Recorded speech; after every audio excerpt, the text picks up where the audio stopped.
Presidents, delegates, and ladies and gentlemen, it's a great honor for me to be here to celebrate the 25th anniversary of the European Confederation of Conservator-Restorers organizations. And I would like to thank you for inviting the European Commission and for choosing to hold this event in such an extraordinary venue, to celebrate the past achievements that E.C.C.O has accomplished in a quarter of a century and share our vision for the future that we want and the role that heritage professionals can play to build the society of tomorrow. Cultural heritage is becoming a key area of European cultural policy. The political interest is testified by this long list of documents adopted in less than 2 years by the European institutions. From 2 Council conclusions adopted under the Greek and Italian presidency of the European Union to the Commission communication of July 2014 to the more recent resolution of the European Parliament. And now we have a long-term perspective. As announced by the Commissioner for Education and Culture, Navraxis, the Commission will soon present a proposal to designate 2018 as European Year of Cultural Heritage. And I would like to take the opportunity to thank the German authorities because they put many efforts in order to achieve this important result for all of us. This is an impressive achievement. 2 years. Considering that we have to go back to 1994 to find a former Council conclusion focusing on cultural heritage, 20 years. It is May 2014, in fact, when EU culture ministers raise attention on the benefits that cultural heritage, both tangible and intangible, brings to our culture, the environment, the economy, and for society as a whole, and unveiled the transversal and multidimensional nature of heritage, a strategic resource for a sustainable Europe, as they said, which cuts across several EU policies: culture, environment, cohesion policies, tourism. Why do we need to recall in a European document the benefits of heritage for our economy, our society, and the environment? I'm sure that none of you need here to be convinced that heritage is the soul of our cities, the source of our identity, the foundation stone of our civic pride and sense of belonging, a major factor in defining Europe's place in the world and its attractiveness as a place to live, work, and visit. But we know well that many other people do need to be convinced. Not because they do not like cultural heritage, of course, but simply out of indifference. And indifference is only apparently a minor threat for heritage. Heritage is not a simple passive inheritance. The key for its survival is precisely in keeping alive the wish of every generation to rediscover and reinterpret it. And this is a wish that needs to be constantly revived, by renewing people's sense of belonging and responsibility, and by placing heritage at the heart of community interaction. But when public budgets for cultural heritage are being slashed, and when digitization shakes up traditional models of access to and participation in culture, when the transmission of heritage skills and knowledge among generations is interrupted, even if monuments are still standing, their meaning and value, and the knowledge they embed, risk to be neglected and soon lost forever. Sad to say, we appreciate the value of heritage all the more when it's under threat, when it becomes the target of acts of vandalism, defacement, and even destruction. When heritage is under attack, when it's being looted and destroyed, like in Iraq and Syria, not only the culture of the people who lived there, but also our common values as human beings are under attack. Let me quote Madame Bokova in a recent intervention at the European Parliament. The transmission of our history is a vital need, essential to human life, like breathing or drinking. Accept that it is destroyed is already giving up a part humanity. Why we need Europe taking action? Well, for this reason, first of all. And second, because cultural heritage is both local and European. Millennia of creativity, of intellectual debate, of exchanges and dialogue among civilizations, but also of wars and tragedies, have made Europe a continent of cultural heritage, forged over time across borders and communities, and made up of local stories which together make the history of Europe. Looking after our heritage is therefore our common responsibility. While heritage protection is primarily a matter for national, regional, and local authorities, the European Union can and must help. This is why, responding to the call of the Council for the mainstreaming of cultural heritage in national and European policies and the development of a strategic approach to cultural heritage, in 2014, the European Commission presented a strategic vision for heritage called Towards an Integrated Approach to Cultural Heritage for Europe. This strategy is our roadmap for enriching the value of cultural heritage, tangible and intangible further. We then stress that the preservation of our heritage is not in contradiction with its becoming a part of the daily life of our communities. Its very survival depends on its becoming accessible to all. It depends on historic sites becoming centers of knowledge, focal point of creativity and culture, and places of community interaction and social integration. The cultural heritage system has remained unchanged for centuries, but now it needs to adapt to the changing reality and respond quickly to emerging needs. And Europe can help the heritage sector to move with the times, thanks to a range of EU policies, programs, and funding.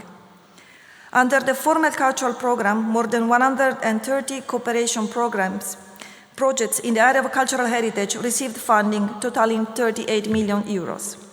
Heritage is one of the most represented sectors among the projects selected so far in the Creative Europe program.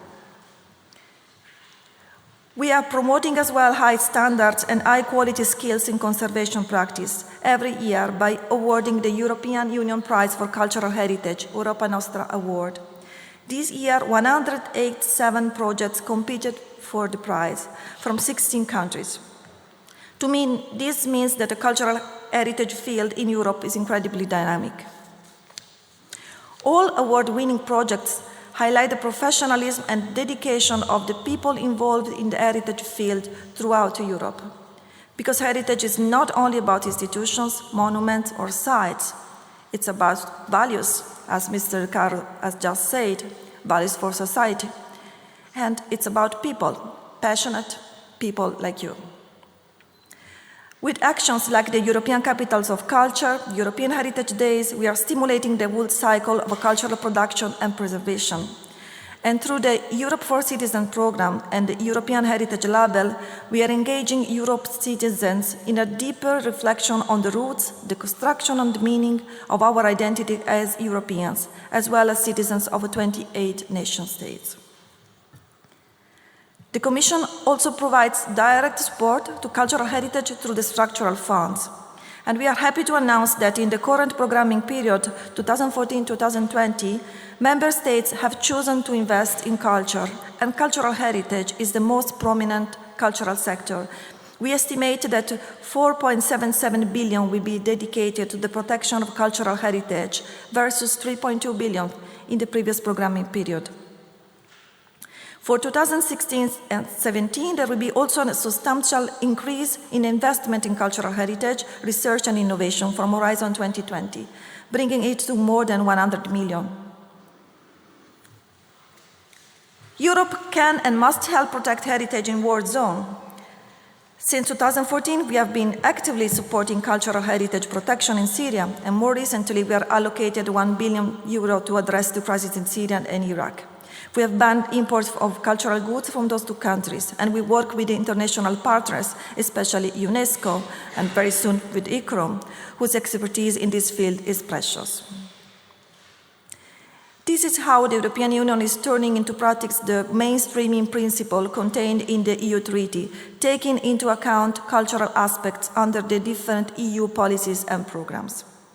But this needs to be developed at all levels. This is why in our communication we invited member states and stakeholders to make the most of the significant support for heritage available under EU instruments and progress towards a more integrated approach at national and EU level, and ultimately make Europe a laboratory for heritage-based innovation. But in order to make the integrated approach work, we need to develop innovative governance models where public and private actors, citizens and stakeholders participate in the maintenance and management of cultural heritage. And we see this as a condition for making heritage part of broad-based long-term development plans. And we can't forget that heritage is a bridge between communities and a path towards personal identity building. We need to help communities to take ownership of heritage management, to make it part of their daily life, part of the sustainable development of their societies. How we can do that? We are working with the member state on improving the governance of heritage policies. Good participatory governance and management of heritage resources can contribute to the virtuous cycle of an economic growth and social progress. And next year, a group of experts from the EU member states will start working on the professional skills and the transfer of knowledge concerning heritage.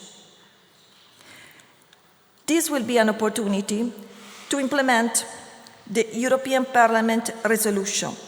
I would just wanted to highlight what is the objective and the mandate of this working group, that it will work from 2017 to 2018. It is very much relevant to what you do.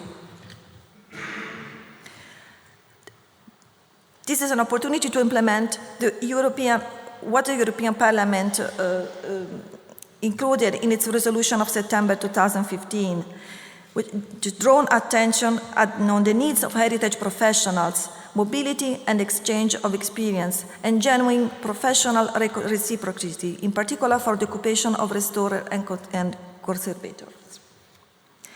There is a wealth of good practices across the EU from which we can learn, and I'm certain that a manual of good practices from policymakers, for policymakers and cultural heritage institutions that the member state experts will produce by the end of 2018 will be extremely useful. I know this theme is of great interest for you, and we are looking forward to cooperating with you on this topic.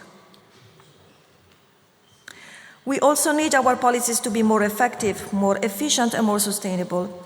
But unfortunately, EU-wide comparable data on the social and economic impact of heritage policies are still lacking. And in modern policy making, lack of data is fatal when it comes to convincing decision makers to invest in cultural heritage. Even the most compelling data may not guarantee success. However, without any data at all, we are bound to fail from the start. This is why we have renewed the work on cultural statistics in partnership with Eurostat, which is giving the first results, and recently supported the project Cultural Heritage Counts for Europe, which confirmed the wide-ranging impacts of cultural heritage in Europe on employment, identity, regional attractiveness, creativity and innovation, economy, climate change, quality of life, education, lifelong learning, social cohesion. We are now analyzing value chains in the cultural and creative sector, including cultural heritage, and I take the opportunity to thank Susan Corr and the members of the committee for the fruitful dialogue that we have already established on those topics. A couple of years ago, we used to say heritage is at a crossroad. Now we can say that the turning point is behind our shoulders, and most important, we choose the right path. The recent resolution of the European Parliament confirms that the implementation of an integrated approach towards cultural heritage for Europe is not a choice, is a need. The European Year of Cultural Heritage will soon be an opportunity to further advance in this direction. And I would like to take this opportunity to call on you, who are at the heart of the cultural heritage sector, to be a vital part of our efforts to make the year a success and make it a catalyst for a true European renaissance. Because E.C.C.O by promoting best practices among heritage and conservation professionals, by encouraging a wide understanding of the scope and the value of cultural heritage, can play a key role in making this vision for heritage a reality. You are the ones who can turn principles into action, nurture and enrich European expertise, European know-how, European common capital. And thanks to your work, the chain of knowledge and experience will not be broken. Only in this way can heritage be a living force. Only in this way can heritage root us in our past. And only in this way can heritage shape our future. The Commission supports you and wishes you every success.